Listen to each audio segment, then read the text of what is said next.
And just like that, CES 2022 has come and gone. If you've been following along here on the channel, you have likely been seeing the influx of coverage from the show. I shared a bunch of videos from the show floor, not only to experiment with a new way to cover conventions and events, but also to share cool tech that I thought you guys would enjoy seeing. From BMW's color-changing iX Flow SUV to a new iMac turntable dock from Hyper to the terrifying yet insanely cool Amica humanoid robot, CES 2022 had no shortage of futuristic must-see tech. While the show wasn't as grand as it has been in previous years, I had a lot of fun roaming the booths, meeting new people, and showing you guys all of the latest tech. For my own sanity, I am so glad that I decided to make the trek to Las Vegas, because given the way things are going, it could have very well been canceled, and CES may very well be the last in-person event of 2022 and the year just started. Who knows? I'm so grateful that I had this opportunity. Anyways, in today's video, I wanted to recap my adventurous trip to CES 2022 because there was a whole lot that happened before the show even started. I also want to share some highlights from the show floor as well as my favorite tech from CES 2022. So sit back, relax, and enjoy the video.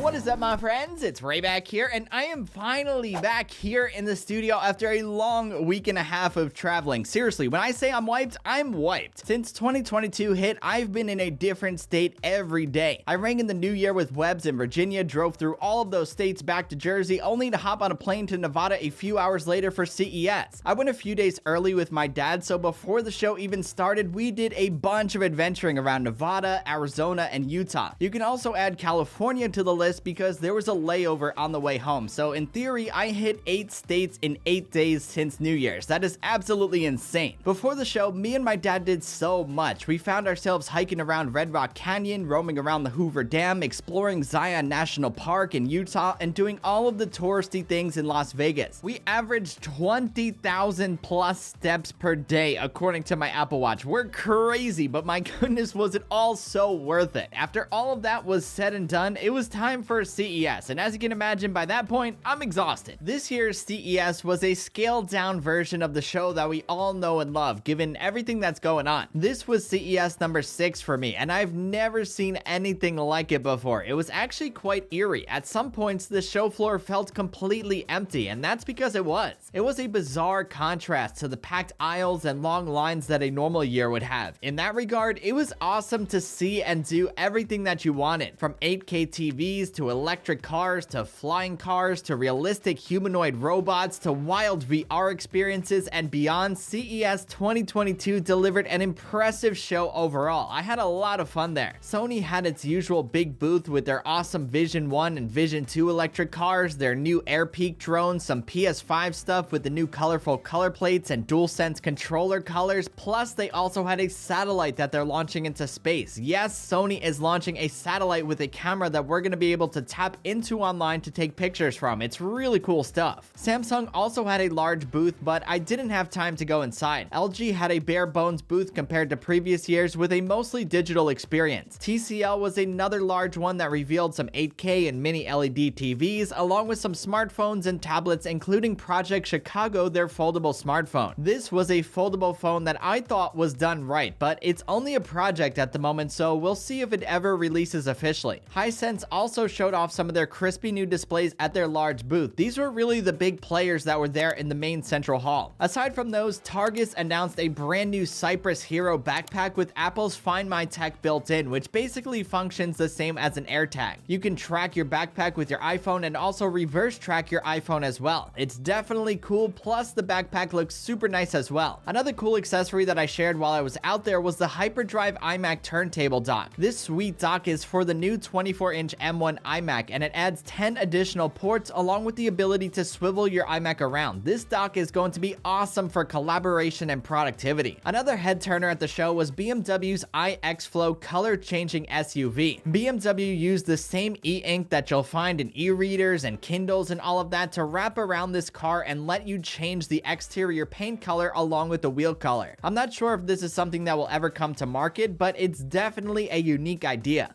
Some of the biggest trends from the show floor floor this year that I picked up were 8K mini LED TVs. TCL had some really nice models at their booth. Electric cars and e-mobility devices like e-scooters and e-bikes were literally everywhere that you looked. Virtual reality was another big thing with rides, games, and even virtual meeting spaces. Some of my favorite tech from this year's show was that Cypress Hero backpack from Target. I see myself using that to carry around my gear. I also love that Hyperdrive iMac turntable when I eventually get a 24-inch M1 iMac. This will definitely be at the top of my accessory list. The BMW iX Flow color changing SUV was also really cool as well. That caught my attention. It's just a concept now, but I'm sure it won't be long until something like this eventually makes it to the market. I also really like Sony's Vision line of electric cars. I saw the Vision 1 at CES 2020, so that wasn't new to me, but the Vision 2 was. So it seems like Sony is all in on electric cars at this point. My favorite piece of tech though from the show that stood out most was the Amica humanoid robot. It was both amazing and creepy as anything to see how realistic this robot is. Seriously, you could have a full-blown conversation with Amica and it would not drop a beat. There have been lifelike robots in the past, but I don't remember seeing one that captured everybody's attention like Amica did at CES this year. I'm afraid I only had one song and I used it up. Are you sure? What's your favorite song? My favorite song is All By Myself. Can you do a performance of that? I don't think I can. Not today. When all was said and done on the show floor, I gave the Tesla Loop a try on my final day of CES. This is that underground tunnel system that takes you to and from the different halls at the Las Vegas Convention Center. It was quite cool just for the experience, but I don't see it being anything more than a convenience to help people get around at conventions like this. I mean, it's a neat idea, don't get me wrong, to beat the traffic and all of that, but time will tell if it will become a game changer in the broader scheme of things. There are plans to expand this tunnel to the Las Vegas Strip, so if you're planning to visit Vegas in the future, you might have another option to get around.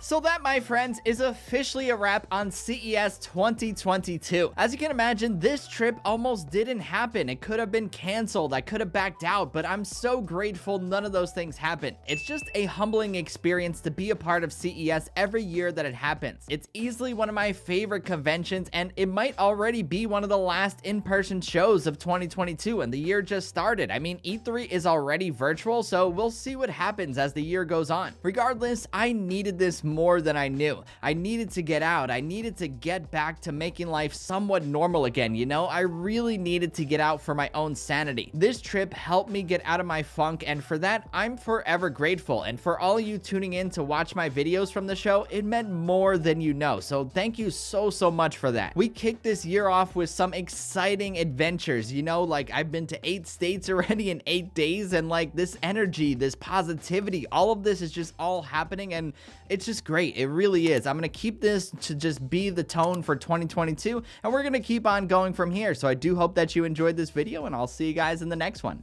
Anywho, that's about it for this video, guys. I hope you enjoyed it and found it helpful. If you did and you liked what you saw, be sure to give it a thumbs up and hit that subscribe button because it always helps out the channel. Also, don't forget to follow at Raymond Strazdas on Twitter and Instagram for much more. Until the next one, I will catch you guys later. Peace!